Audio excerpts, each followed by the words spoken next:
बिस्मिल्लाहिर्रहमानिर्रहीम। अस्सलाम वालेकुम स्टूडेंट्स। सेकंड ईयर केमिस्ट्री की पहली क्लास। सब स्टूडेंट्स को खुशामदीद। Chapter number 7, fundamental principles of organic chemistry. Fundamental principle से हम मतलब जो लेते हैं वो ये है, इस चैप्टर के अंदर हम जो है बुनियादी चीजें केमिस्ट्री, खास करके ऑर्गेनिक केमिस्ट्री के बारे में हम पढ़ेंगे। पहले नंबर पे जिस चीज को हमने करना है वो ये करना है कि old definition of organic chemistry क्या है। सच्ची बात यह है कि आज से 200 साल पहले का जो केमिस्ट था वो इस बात को अच्छे तरीके से जानता था कि ऑर्गेनिक कंपाउंड्स कौन से हैं और इनऑर्गेनिक कंपाउंड्स कौन से हैं। उन्होंने ऑर्गेनिक कंपाउंड्स को इनऑर्गेनिक कंपाउंड से इलादा इस तरीके से किया कि उन्होंने ये कहा कि ये जो कंपाउंड्स हैं इसकी दो किस्में, एक ऑर्गेनिक कंपाउंड्स और दूसरे इनऑर्गेनिक कंपाउंड। अब ये सवाल कि इनको ऑर्गेनिक कैसे कह लिया गया, उन्होंने कहा कि ऐसे कंपाउंड जिनका ओरिजिन जो है, जिनका सोर्स जो है वो लिविंग थिंग्स है, तो वो उनको हम ऑर्गेनिक कंपाउंड्स कहेंगे। Compounds having their origin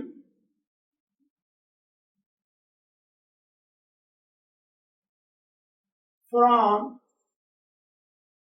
living things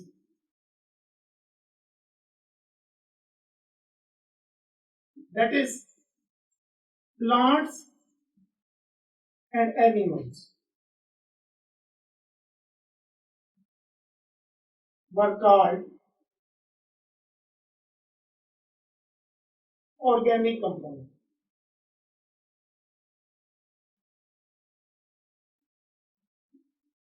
और वो स्टडी जिसमें इन कंपाउंड्स को डिस्कस किया जाता था उसको ऑर्गेनिक केमिस्ट्री कहा गया। And the study of organic compounds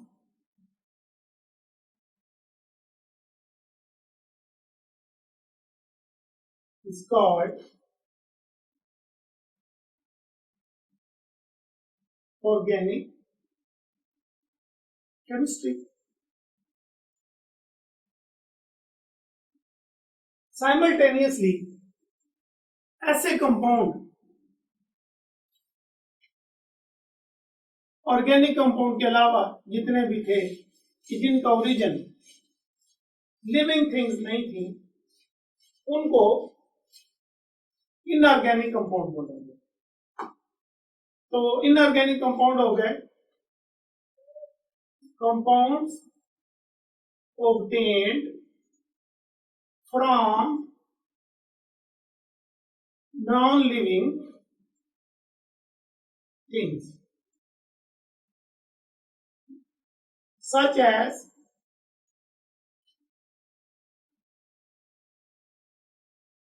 minerals.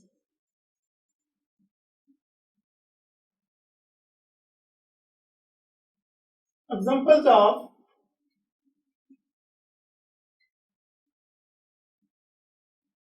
organic compounds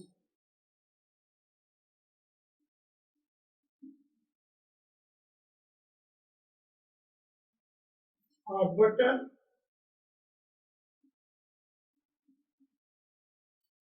milk, sucrose, glucose, etc. अब इसके फौरन बाद के ऑर्गेनिक केमिस्ट्री जो है, जैसे हमने कहा कि fundamental principles of organic chemistry, तो ऑर्गेनिक केमिस्ट्री तक हम पहुंचे कि ऐसे कंपाउंड जो लिविंग सोर्सेज से हासिल होते थे वो उनको हम ऑर्गेनिक कंपाउंड कहते हैं, और उनकी स्टडी जो है उसको ऑर्गेनिक केमिस्ट्री कहते हैं। अब ये जो ऑर्गेनिक कंपाउंड स्टूडेंट्स एक दफा देखे गए तो केमिस्ट्रों ने इनको इनऑर्गेनिक सोर्सेज से लेबोरेटरी के अंदर प्रिपेयर करने की बहुत ज्यादा कोशिश की, लेकिन ये अलग बात कि वो अपनी कोशिशों में कामयाब ना हो सके। तब एक नजरिया सामने आया जिसका नाम था वाइटल फोर्स थ्योरी। जे बर्जीलियस नाम के एक साइंटिस्ट थे,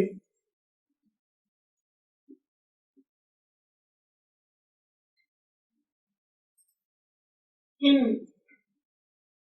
1815 put forward a theory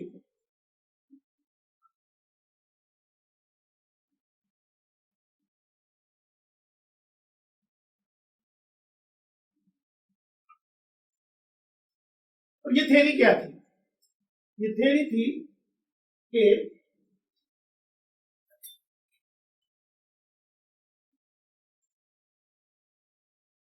organic compounds can be prepared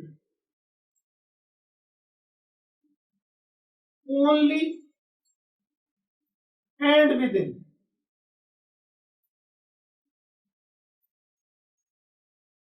the living things and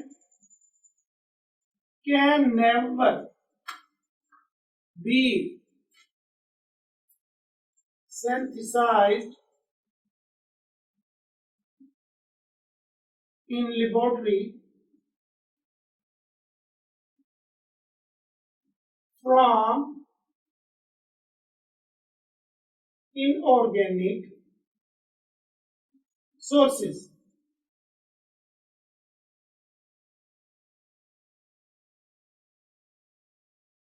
This is the theory which was called vital force theory.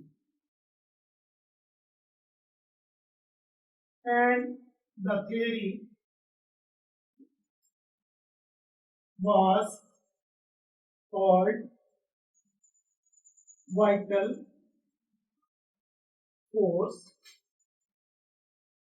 theory because वो ऐसे सोचते थे कि लिविंग थिंग्स के अंदर तो इस किस्म की यूनिक, इस किस्म की एसेंशियल, इस किस्म की वाइटल फोर्स है जो इनऑर्गेनिक सब्सटेंसेस को ऑर्गेनिक सब्सटेंसेस में कन्वर्ट कर देती है।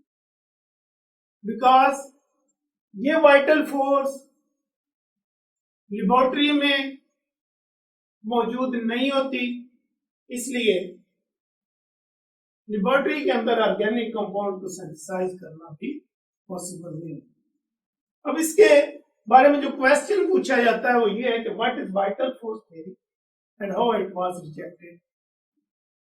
तो अब हम बात करेंगे कि ये वाइटल फोर्स थ्योरी, जो भी बंदा नाकाम होता है वो अपने कोई ना कोई वाइटल फोर्स थ्योरी पेश कर देता है कि ये ऐसी वजूहत है जिसकी बुनियाद पे ये मेरे लिए ही नहीं, दुनिया के किसी बंदे के लिए भी ये काम करना मुमकिन नहीं। हालांकि 101 वेज आर देयर कि उस काम को किया जा सकता है, और बंदा जब मायूस हो जाता है तो वही मायूसी कि जो गुनाह है तो फिर वो काम रुक जाता है, वो काम आगे नहीं बढ़ सकता। उस जमाने में भी एक साइंटिस्ट थे जिनका नाम था फ्रेडरिक वुलर। उनका नाम था फ्रेडरिक वुलर। मैं अभी जा रहा हूं rejection of vital force theory पे। Rejection of vital force theory of vital force theory was rejected. ये बात है 1828 की, when Friedrich Wular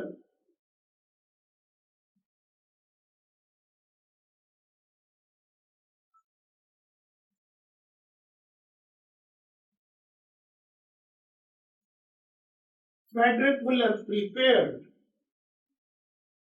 urea, a well-known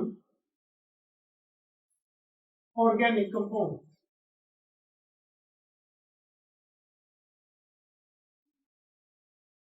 from ammonium cyanide.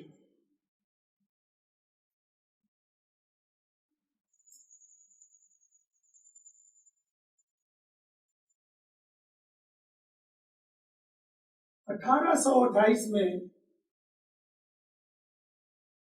Frederick Wular ने यूरिया अमोनियम साइनेट से बनाया as a result of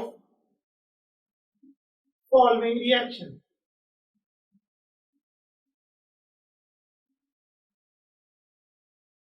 ammonium साइनेट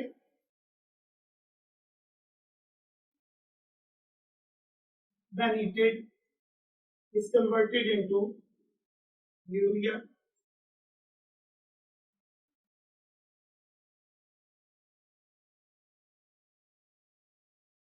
ये जब उन्होंने यूरिया बनाया तो अमोनियम साइनेट नहीं लिया, बल्कि दो और कंपाउंड जो है उनसे उन्होंने अमोनियम साइनेट बनाया। तो अमोनियम साइनेट जो है अभी ज्यादा स्टेबल नहीं था, जब इसको थोड़ा सा गर्म किया गया तो फिर ये कन्वर्ट हो गया यूरिया में। रिएक्शन कुछ इस तरह से उन्होंने किया था, उन्होंने अमोनियम क्लोराइड और पोटाशियम साइनेट लिया, डिस्प्लेसमेंट रिएक्शन हुआ, अमोनियम साइनेट बना और उसके साथ जो है पोटाशियम क्लोराइड बना। ये अमोनियम साइनेट अनस्टेबल होने की बिना पे थोड़ा सा हीट करने पर यूरिया में कन्वर्ट हो। तो ये थी कहानी यूरिया बनने की बैकग्राउंड। इस तरह से question what is vital force theory and how it was rejected, इसका आंसर हमें मिलता है। इसमें दो क्वेश्चन इसके खुद से हो गए कि वाइटल फोर्स थ्योरी क्या है और ये रिजेक्ट कैसे। अगर ये क्वेश्चन आता है 2 नंबरों का तो ये एक नंबर हो जाती है दोनों। इसके बाद हम चलेंगे, अब जब लेबोरेटरी में वंस एक ऑर्गेनिक कंपाउंड जो है वो इनऑर्गेनिक सोर्सेज से, इनऑर्गेनिक मटेरियल से प्रिपेयर हो गया तो फिर लाइन लग गई, मिलियंस एंड मिलियंस कंपाउंड जो है ऑर्गेनिक वो बनना शुरू हो गए। तो अब साइंटिस्ट ने ये जरूरत महसूस की स्टूडेंट्स के, अब ऑर्गेनिक कंपाउंड और ऑर्गेनिक केमिस्ट्री को जो रिवाइज किया जाए, इसकी डेफिनेशन को रिवाइज किया जाए और इसकी मॉडर्न डेफिनेशन लाई। जब एनालाइज किया गया ऑर्गेनिक कंपाउंड को तो पता चला कि हर कंपाउंड के अंदर एक एसेंशियल एलिमेंट है जिसका नाम है कार्बन। इसके अलावा इसके साथ जो चीज बहुत ज्यादा पाई गई, हमेशा पाई जाती है, वो है हाइड्रोजन। और इन सम केसेस इसमें ऑक्सीजन, नाइट्रोजन, सल्फर और फास्फोरस वगैरह के एलिमेंट्स भी पाए जाते हैं। अब इसकी जो नई डेफिनेशन की गई वो इस तरह से थी, ऑर्गेनिक केमिस्ट्री की modern definition.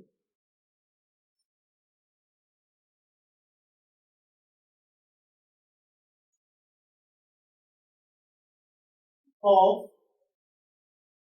organic chemistry.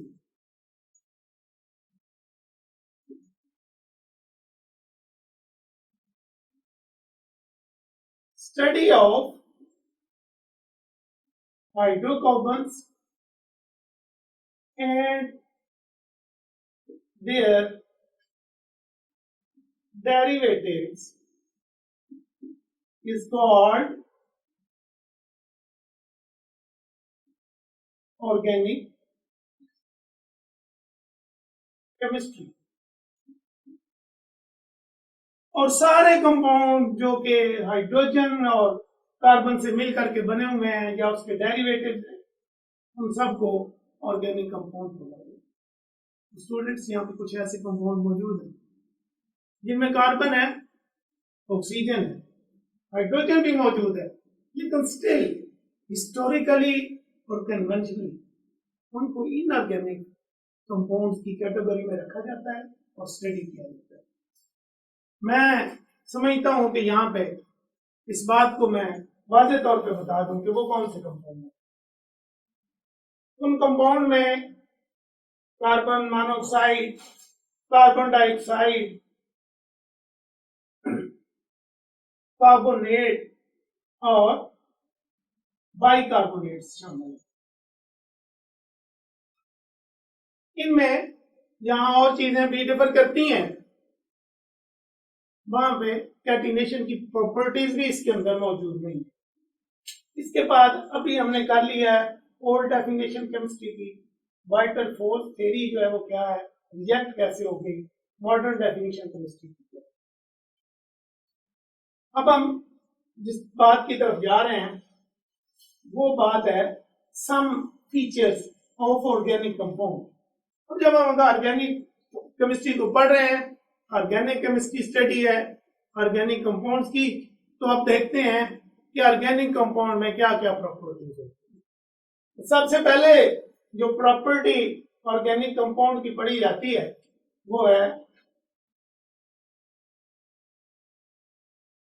Peculiar behaviour of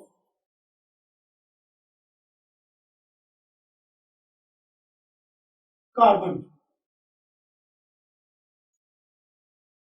दुनिया ने देखा कि बिलियंस और बिलियंस जो कंपाउंड वो डे नाइट बन रहे हैं ऑर्गेनिक कंपाउंड, इसके पीछे आखिर वजह क्या है, इसके पीछे क्या फलसफा छुपा हुआ है, वो कौन सी चीज है जो इतने ज्यादा कंपाउंड बनने की रिस्पॉन्सिबल है। बहुत ज्यादा रिसर्च के बाद ये बात सामने आ गई कि ये कार्बन की वो प्रॉपर्टी है, सेल्फ लिंकिंग प्रॉपर्टी, जिसके जरिए से वो बहुत लंबी चेनें और बहुत सारी रिंग्स बनाता है। सेल्फ लिंकिंग, और इसको हम कहते हैं catenation. Catenation, self linking property of carbon atom to form long chains and rings is called catenation. Examples, अगर क्वेश्चन आ जाए कि व्हाट इज कैटिनेशन, तो इसके भी दो पोर्शन करने हैं।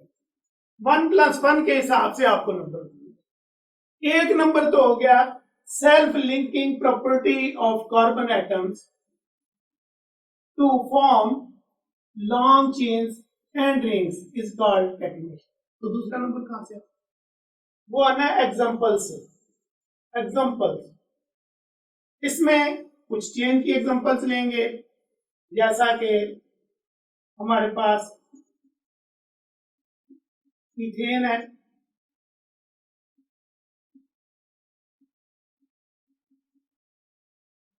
जैसा कि हमारे पास प्रोपेन है,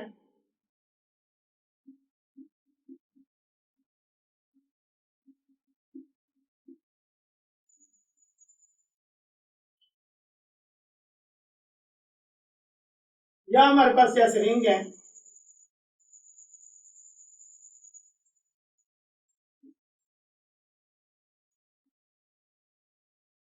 साइक्लोप्रोपेन,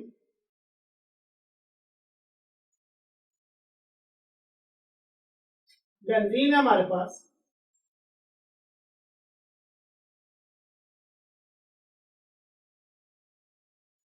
तो ये प्रॉपर्टी जो है इसको हम जो है वो कैटिनेशन कहते हैं। इसके अलावा कार्बन जो है वो कैपेसिटी रखती है ऑक्सीजन के साथ बॉन्ड बनाने की, सल्फर के साथ बॉन्ड बनाने की, फास्फोरस के साथ बॉन्ड बनाने की, और यूं जो है वो बेशुमार ऑर्गेनिक कंपाउंड है वो वजूद में आते हैं।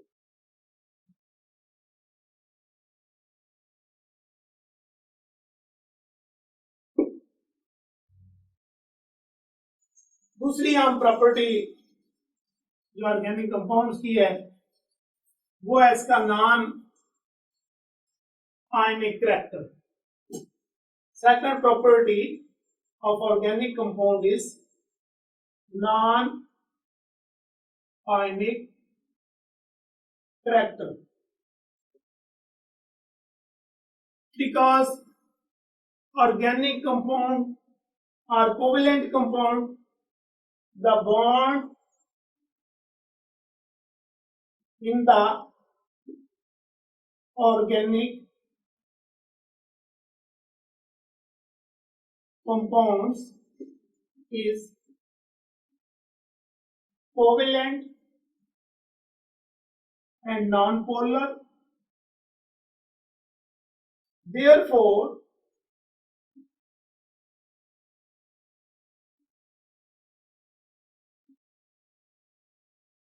organic compounds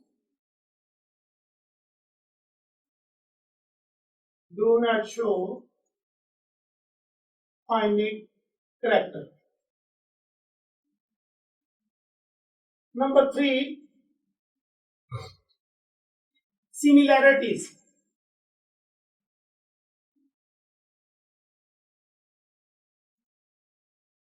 ऑर्गेनिक कंपाउंड्स में बहुत सारी कंपाउंड्स हैं जिनकी प्रॉपर्टीज में बहुत सारी सिमिलैरिटी है। मीन कि उनके प्रेपरेशन में जो है प्रेपरेशन मेथड सेम होते हैं और उनके रिएक्शन जो है सेम होते हैं। तो इस तरह से जो है ना ऑर्गेनिक कंपाउंड जो बिलियन ट्रिलियंस में मौजूद हैं उनकी चंद एक सीरीज और चंद एक फैमिलीज बनती हैं जिनको हम बड़े आराम से स्टडी कर लेते हैं, जिस तरह बल्कि मिलियन ट्रिलियन थाउजेंड तक चले जाते हैं। उसके बाद नंबर 5 पे है isomerism. Two or more compound having same molecular formula. Two or more compounds having same molecular formula but different structural formulae are called isomers, and the process is called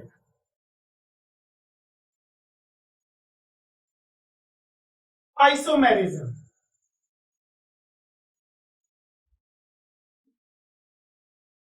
इसको हम इन डिटेल जो है आगे जाके पढ़ेंगे। तो isomerism एक ऐसा फिनोमेना है जो कि ऑर्गेनिक कंपाउंड में पाया जाता है।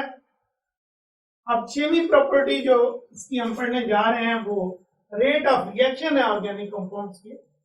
ऑर्गेनिक कंपाउंड्स के रेट ऑफ रिएक्शन जो है वो बहुत स्लो होते हैं। Number 6, rates of organic reactions.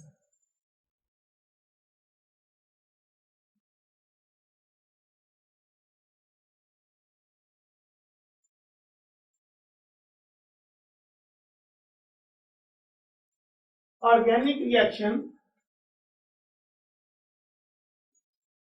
take place slowly.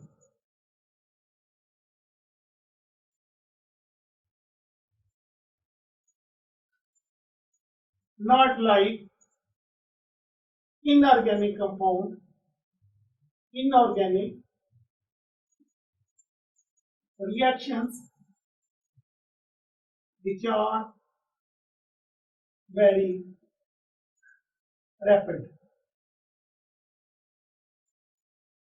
Seventh and the last one property of the organic compounds is solubility.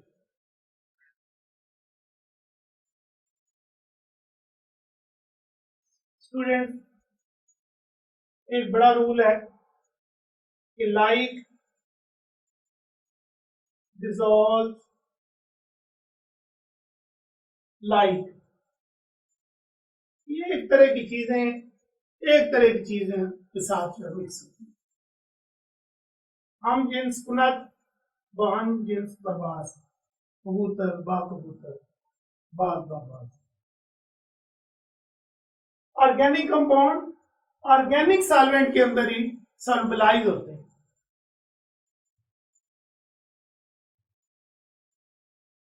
Organic compound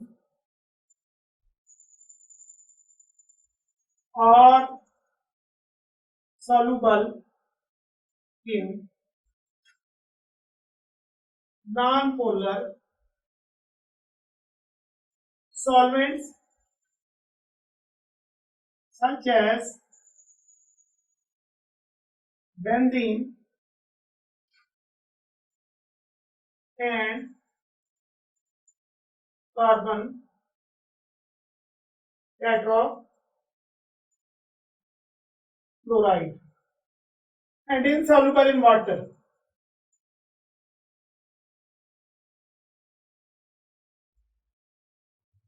Because water is polar solvent.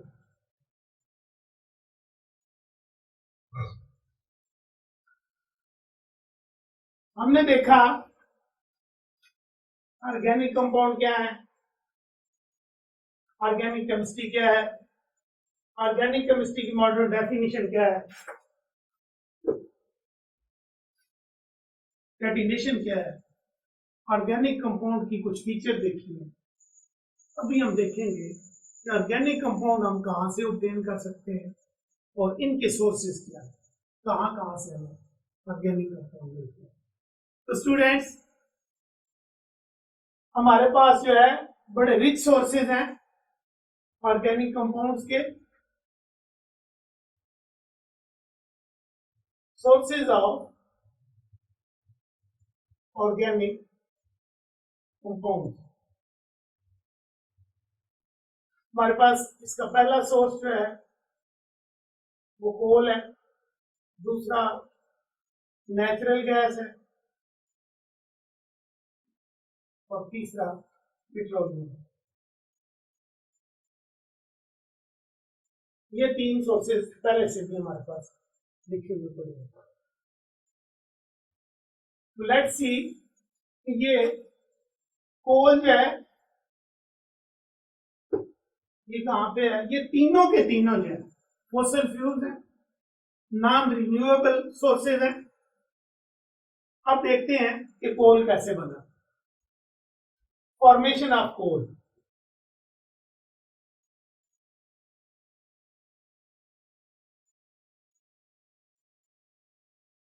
कहानी इसके पीछे जो बयान की जाती है वो ऐसे है कि कुछ 500 मिलियन साल पहले प्लांट्स जो है वो जमीन के अंदर मदफून हो गए, और ये जो प्लांट जिनके बारे में कहा जाता है कि plant got buried under the earth crust, वहां पे हुआ क्या, वो जो वुड थी प्लांट्स की, इसके ऊपर एक्शन किया नंबर 1 बैक्टीरिया ने, बैक्टीरियल एक्शन। दूसरी चीज जो है जिसने असर किया वो केमिकल रिएक्शन, केमिकल रिएक्शंस। नतीजा इन सब का जो हुआ वो ये था कि ये वुड जो है with the passage of time, millions of years जो है गुजरने के बाद ये पीट में कन्वर्ट हो गया। पीट कोल की ऐसी फॉर्म है जिसमें वुड जो है अपने फाइबर को कंटेन करती है, इंटैक्ट होता है। अब इसके अंदर जो है हाई प्रेशर भी मौजूद है, अंडर द अर्थ क्रस्ट, और हाई टेम्परेचर भी मौजूद है। और ये रिएक्शन जो है ऑलरेडी मौजूद है, हो रहे हैं। इस तरह से पीट जो है ये कन्वर्ट हो गया, पीट जो है वो बदल गया। इसमें कोयल की एक फॉर्म है लिग्नाइट, लिग्नाइट में, लेकिन इसमें मॉइस्चर जो है वो ज्यादा है। उसके बाद जब और वक्त गुजरता गया तो लिग्नाइट जो है ये बिचुमेन कोल जो है उसमें चेंज हो गया, बिचुमिनस कोल में कन्वर्ट हो गया। वक्त और गुजरा तो ये एंथ्रासाइट में बदला।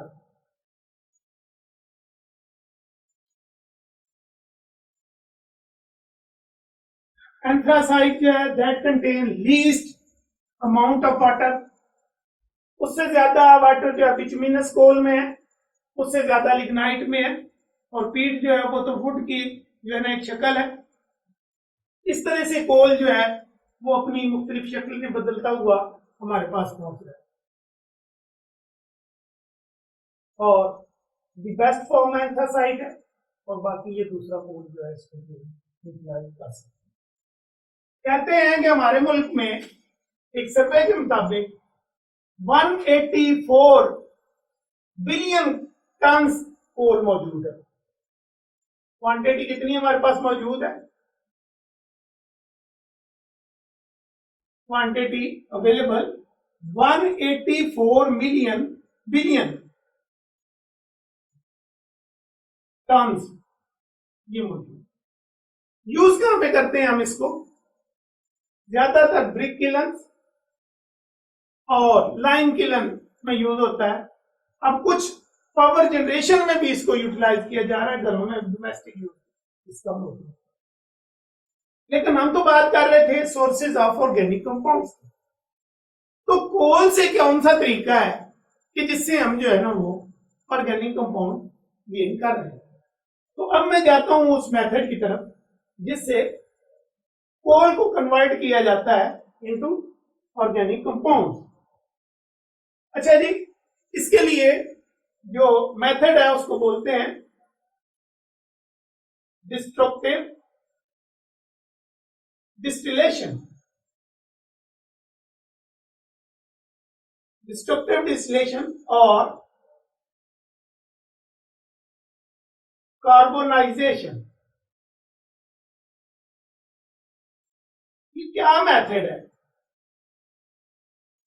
In the absence of air और ऑक्सीजन, ऑक्सीजन और एयर की गैर मौजूदगी, कोल जो है उसको हीट किया जाता है। कोल इज हीटेड,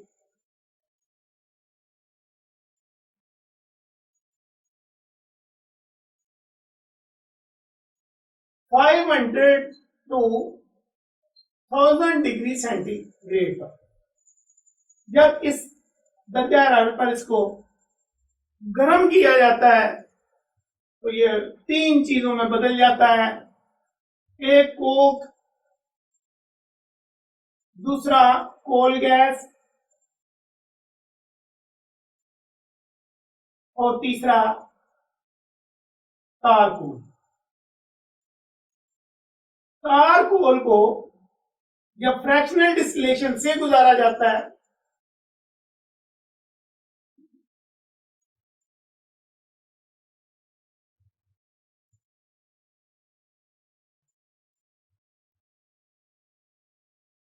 तो आप इमेजिन करें कि अबाउट 217 ऑर्गेनिक कंपाउंड जो है इससे हासिल होते हैं, और ये ऑर्गेनिक कंपाउंड जो है यूज होते हैं for further manufacturing of drugs, plastics, detergents, soaps, pesticides, herbicides, weed killers और बेशुमार synthetic fibre, synthetic rubber etcetera सब चीजों में ये यूज होता है। इस तरीके से कोल जो है इसको हमने डिस्कस किया। ये था एक source of the organic compounds कि कहां से फॉसल फ्यूल का की एक शिकर जिसको हमने प्रिपेयर भी किया कैसे होता है, natural gas.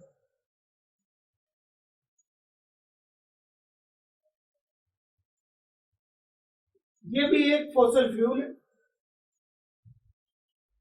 Mixture of low density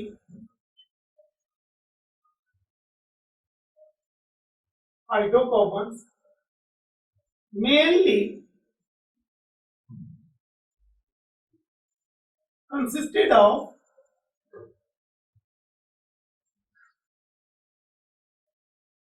methane CH4। इसके अलावा और भी छोटे फ्रैक्शन जो मौजूद है, लेकिन मेजर फ्रैक्शन इसके अंदर है। और it was formed, natural gas कैसे बनी? Natural gas was formed by the decay of organic material, organic matter by chemical and biochemical methods। ये मेथड्स हैं जिससे हमारी जो गैस जो बनी। Natural gas is very cheap in Pakistan and generally used in it generally utilized in domestic uses. Moreover, a number of power generation plants जो है वो भी इसको यूज कर रहे हैं और दूसरी इंडस्ट्रीज में भी इसको यूज किया जा रहा है। इसके बाद बारी आती है third source of organic compounds की। ये बड़ा सोर्स है और वो है petroleum.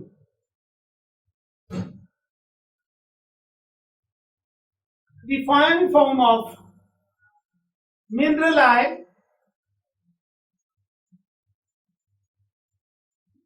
the fine form of mineral oil and the fine form of mineral oil and crude oil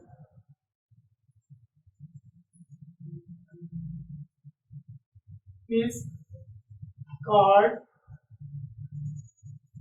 petroleum. The crude oil is a blackish material. इस blackish material को फिर जो है वो ऑयल रिफाइनरीज में ले जाया जाता है, जहां पे फ्रैक्शनल डिस्टिलेशन से इसके अंदर से डिफरेंट फ्रैक्शंस जो है उनको सेपरेट किया जाता है। इसके मोटे मोटे फ्रैक्शन जो है वो ऑयल की गैस है, सबसे पहले नेचुरल गैस, उसके बाद गैसोलीन ऑयल है, केरोसिन ऑयल है, डीजल है, और लास्ट पे हमारे पास कार्बोन है। पाकिस्तान के अंदर there are 4 oil refineries.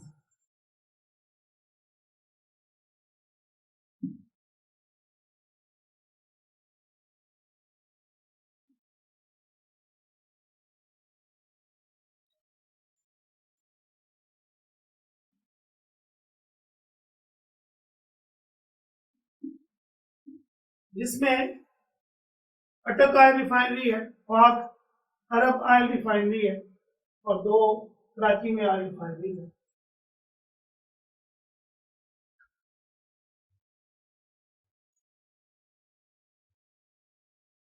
Petroleum के बाद जो बात हमारे पास आती है वो है क्रैकिंग।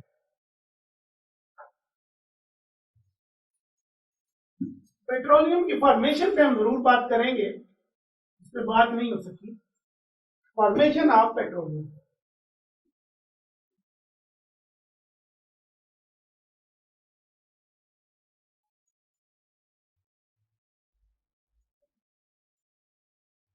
कहते हैं कि पेट्रोल जो है जमीन के अंदर जो सेडिमेंट्री रॉक्स हैं उसके अंदर जिस वक्त प्लांट्स और एनिमल्स स्पेशली समंदर के अंदर, सी के अंदर, जब वो कन्वर्ट हो जाते हैं डेड बॉडीज में तो वो सिंक करते हैं टू बॉटम, और बॉटम में जब जाते हैं तो उसके ऊपर जो है वो क्ले और सैंड की लेयर्स जो है वो बन जाती हैं और आहिस्ता आहिस्ता ये लेयर जो है वो बड़ी से बड़ी होती जाती हैं और यूं इसके ऊपर एक प्रेशर भी आता है, यहाँ पे बैक्टीरियल एक्शन भी होता है, यहाँ पे जो है वो केमिकल रिएक्शन भी होते हैं और बायोकेमिकल रिएक्शन भी होते हैं, जिसके नतीजे में सेडिमेंट्री रॉक्स के अंदर वो पेट्रोलियम फॉर्म होता है। जब पेट्रोलियम बनता है तो पेट्रोलियम अपनी डेंसिटी के हिसाब से जो है वो वाटर लेयर से ऊपर रहता है। अगर वाटर लेयर यहाँ पे है तो पेट्रोलियम जो है वो यहाँ पे उसके ऊपर अपनी लो डेंसिटी की वजह से, और गैस जो नेचुरल गैस ये भी उसके साथ ही बनती है, ये पेट्रोलियम के भी ऊपर सर्वाइव करती है। अब हम नेक्स्ट टॉपिक पे शिफ्ट होने जा रहे हैं। नेक्स्ट टॉपिक है क्रैकिंग।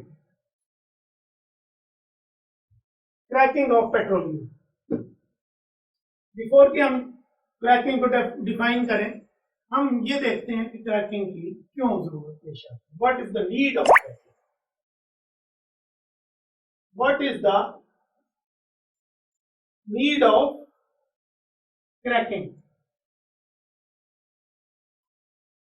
सच्ची बात यह है कि ऑयल रिफाइनरीज में डिस्टिलेशन के प्रोसेस से जो गैसोलीन हमें मिलता है वो सिर्फ 20% हमारी डिमांड को पूरा करता है। अब जो बाकी डिमांड है, हम बात कर रहे थे एग्जांपल्स जो है क्रैकिंग की, तो यहाँ पे हमने एक कंपाउंड लिया जिसको जब हीट किया है तो हमारे पास जो है ये C7H16 plus 3 molecules of ethene and 1 molecules of propene बन गया।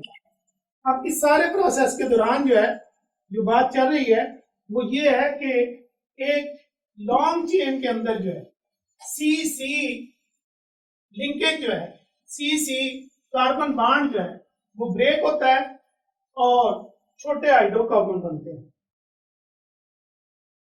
C-C bond is broken and smaller hydrocarbons are formed.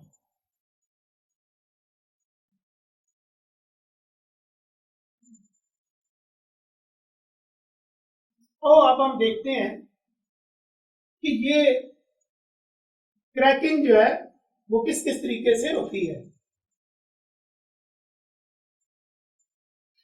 Types of cracking. There are 3 types of cracking. Number 1, thermal cracking.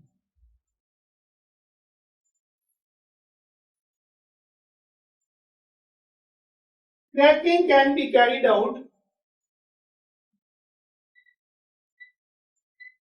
cracking or conversion of higher molecules of hydrocarbons can be carried out by heating at high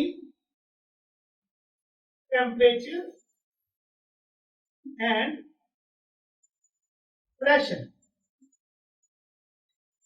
and process is called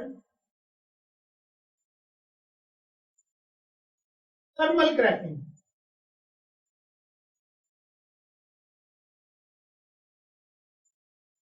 अगर simply हम heat करते हैं और high hydrocarbon को जो है वो smaller hydrocarbon में कन्वर्ट कर देते हैं हाई टेम्परेचर तो इसको थर्मल क्रैकिंग कहते हैं। प्रोडक्ट्स इसके क्या होते हैं? प्रोडक्ट्स, इसके प्रोडक्ट्स जो हैं वो स्मॉलर अनसैचुरेटेड हाइड्रोकार्बन होते हैं, जैसे ethene, ethyne etcetera.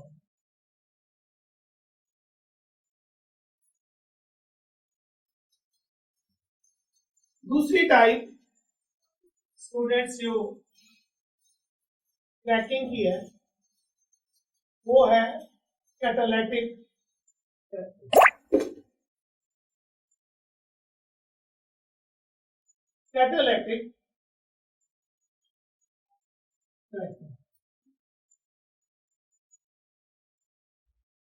Higher hydrocarbons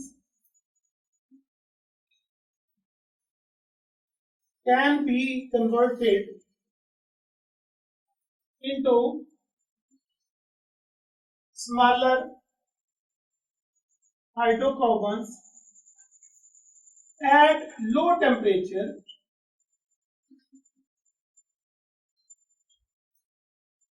such as 500 degree centigrade and to atm pressure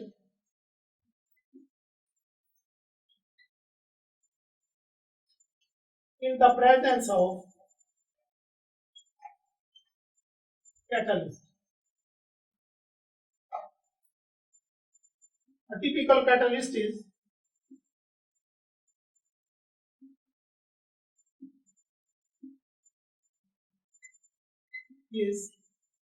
the mixture of silica, SiO2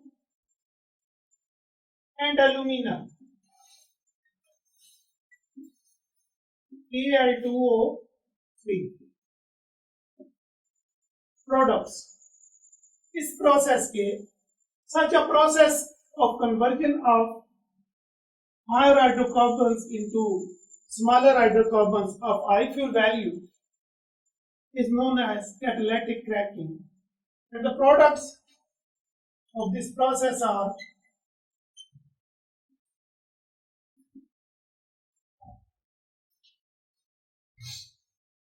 high quality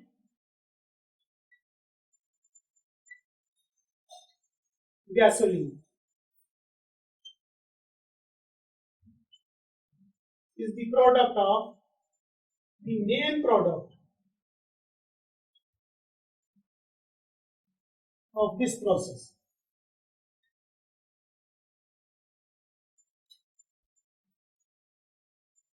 Students, the third method of cracking is steam cracking.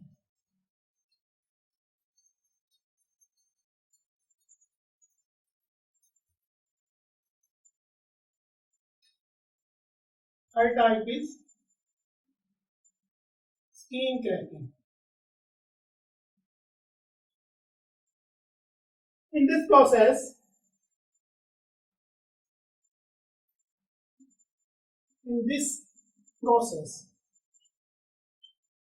the vapor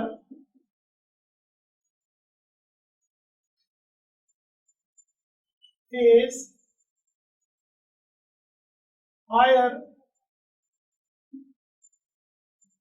molecules of hydrocarbons are mixed with steam at 900 degree centigrade for a short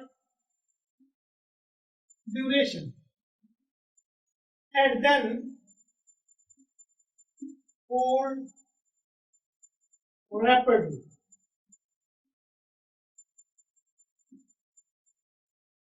The process is called steam cracking. Products.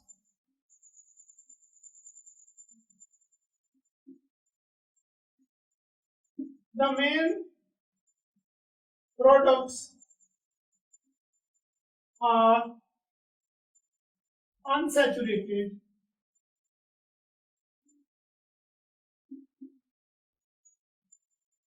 hydrocarbons such as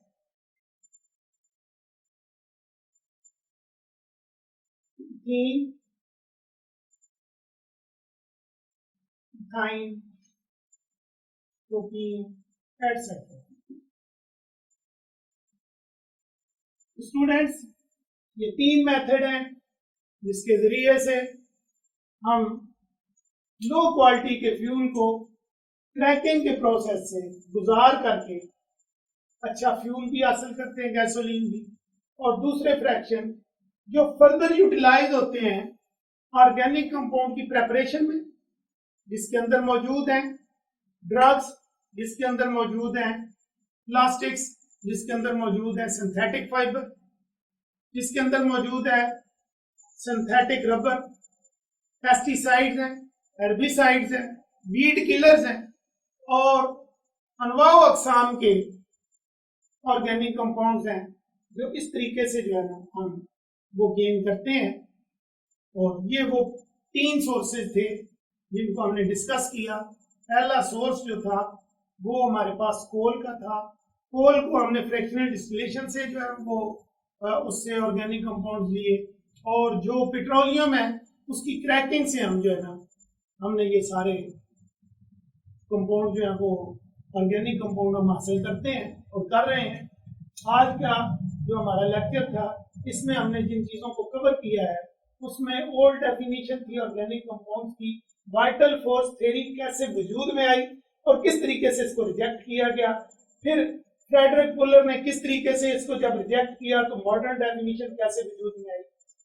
organic compound जो हैं उनकी features को discuss किया और इसके अंदर जो main चीज डिस्कस की गई वो कैटिनेशन थी, और ये 2 नंबर पर पूछा जाने वाला बहुत इंपॉर्टेंट क्वेश्चन है।